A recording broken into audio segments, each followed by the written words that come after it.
सदर के खिलाफ नारेबाजी के साथ साथ लातों मुक्कों घूंसों का जवाब दिया जा रहा है और सोशल मीडिया पर भी खूब मरम्मत की जा रही है। डॉक्टर जयशंकर भारत के जो मिनिस्टर फॉर एक्सटर्नल अफेयर्स हैं, वो इतनी एग्रेसिव लैंग्वेज क्यों यूज कर रहे हैं? China is also a neighboring country and in many ways will, as part of competitive politics, influence these countries.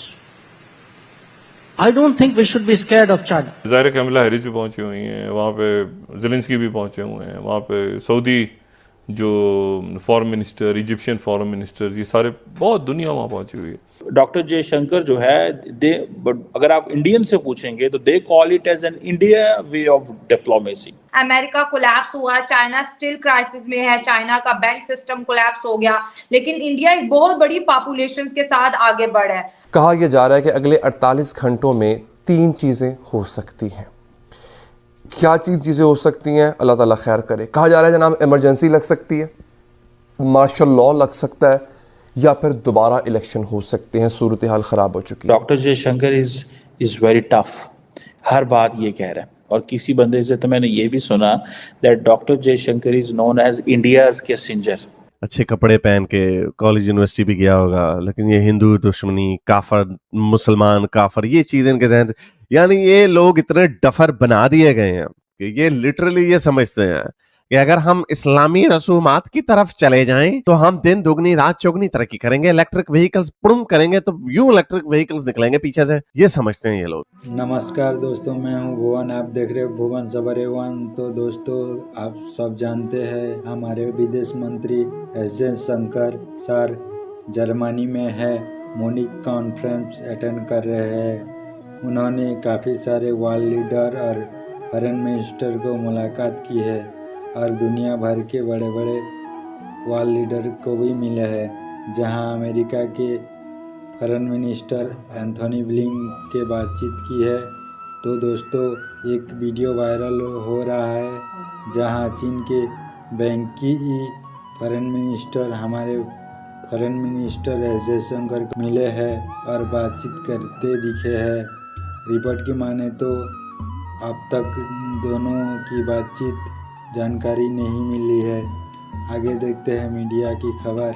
Western media में एक क्वेश्चन बड़ा तेज़ी से डिस्कस हो रहा है कि डॉक्टर जयशंकर भारत के जो मिनिस्टर फॉर एक्सटर्नल अफेयर्स हैं, वो इतनी एग्रेसिव लैंग्वेज क्यों यूज़ कर रहे हैं। बहुत सारे फैक्टर्स हैं। एक फैक्टर प्राइमरीली यही है कि जो बीजेपी की जो डोमेस्टिक बेस है, या even if you are not a member of the BJP or if you don't support BJP, but that's some sort of a new way of Indian nationalism, जिसमें ज़ाहिर बात है इंडिया को फ़ायदा होता है। कहा जा रहा है कि जैसे चाइनीज़ जो हैं, उन्होंने वॉल्फ वॉरियर डिप्लोमेसी शुरू की है। टैक्टिक्स है वॉल्फ वॉरियर, एक टर्म होती है शू लेदर डिप्लोमेसी, बड़ी ट्रेडिशनल डिप्लोमेसी। डॉक्टर जयशंकर है, he is not into this shoe leather diplomacy. क्या he is going for a wolf warrior diplomacy, जो कि बड़ी टफ लैंग्वेज है। फॉर एग्जांपल, मैं कल मेरे एक दोस्त के साथ बैठा हुआ था, तो he has been dealing, he works a lot on China. तो वो मुझे कह रहा था कि एक चाइनीज़ फॉरेन ऑफिस में किसी से पूछा, आई थिंक किसी अमेरिकन एडमिनिस्ट्रेशन के किसी, आई थिंक फॉरेन सेक्रेटरी ने कोई बात की ट्रम्प एरा में, तो उसने कहा कि वो तो ऐसे कह रहे हैं आपके बारे में। तो उसने कहा he is gone mad. Diplomats ऐसी लैंग्वेज इस्तेमाल नहीं करते। डॉक्टर जयशंकर इस तरह के लफ्ज़ इस्तेमाल नहीं करता, लेकिन डॉक्टर जयशंकर बड़ा टफ है, ठीक है जी। और जैसे फॉर एग्जांपल आपको याद होगा बिलावल भुट्टो जरदारी के बारे में उन्होंने कहा था spokes person of A terrorism industry, जब वो SCO कॉन्फ्रेंस पे गए थे। ये चीज़ें, ये जब मई में, पिछले साल मई में SCO की मीटिंग हुई थी, इंडिया होस्ट था, लेकिन उन्होंने माफ़ नहीं किया बिलावल को। बिलावल ने भी बड़ा कुछ कहा फिर, लेकिन बिलावल की और डॉक्टर जयशंकर की पोजीशन में फ़र्क है। Bilawal was a part time foreign minister, 1.5 साल के लिए। Jaishankar was a 5 years foreign minister, ठीक है जनाब। तो ये चीज़ें तो हैं, लेकिन क्यों है ऐसा? तो doctor Jaishankar is very tough, हर बात ये कह रहा है। और किसी बंदे से तो मैंने ये भी सुना that doctor Jaishankar is known as India's Kissinger. Henry Kissinger थे ना, इज अ वेरी स्टेट्समैन, ठीक है। वैसे हेनरी किसिंजर का जो इंटरव्यू ओरियाना फलाशी ने अपनी एक बुक थी द इंटरव्यू विद हिस्ट्री में किया है, यू वॉन्ट फाइंड उसकी करेक्ट करेक्टराइजेशन जो है वो कहीं भी नहीं आएगी। सो इंडिया जो है वो कहते हैं कि भाई वो अब एक इंडियन किसिंजर है, और एक टर्म बोली जाती है, और आई थिंक डॉक्टर जयशंकर भी अपने आप को यही कहते हैं, प्रैग्मेटिक रियलिस्ट, ठीक है। सो हार्ड कोर रियलिज्म पे यकीन करते हैं, लेकिन इन अ प्रैग्मेटिक वे। कई लोग आइडियलिस्ट होते हैं, कई लोग रियलिस्ट होते हैं।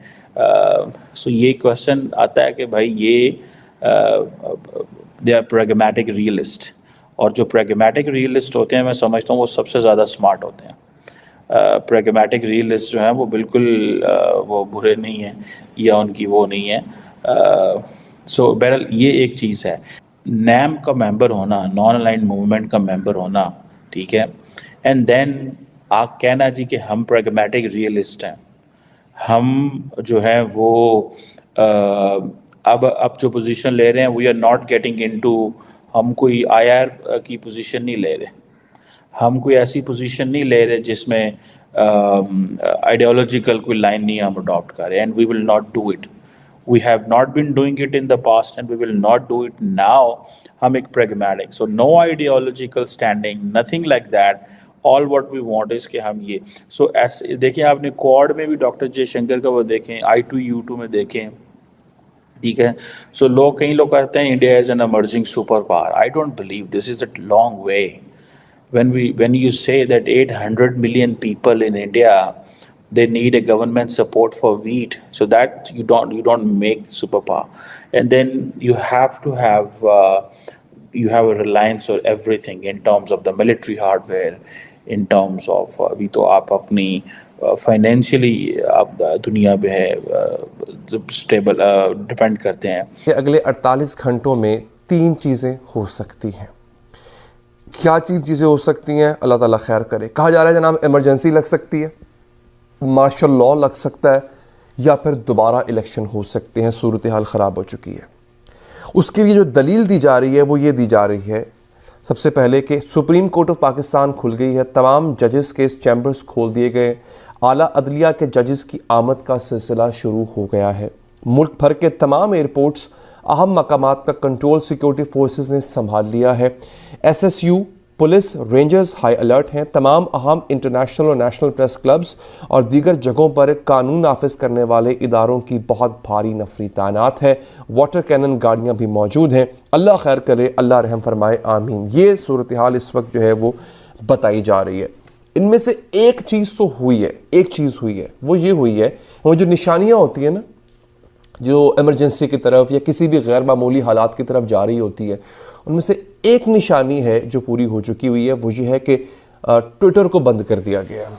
ये वो निशानी है जो आज से पहले कभी अमल में नहीं आई, और आप शायद ये सोच रहे हो कि ये कोई इतनी बड़ी बात नहीं है, ट्विटर ही तो है। नाजरीन याद रखिएगा, ये बात मैं हर दफ़ा कहता हूँ, आपका मेन स्ट्रीम मीडिया कंट्रोल्ड है। जब कभी इससे पहले मार्शल लॉ लगा या ऐसी कोई बात हुई तो होता ये था कि PTV पे कब्जा कर लिया जाता था। अब ऐसा हो नहीं सकता क्योंकि चैनल्स बहुत ज़्यादा हैं, लेकिन मैं आपको ये बता दूं वो चैनल्स कंट्रोल्ड हैं।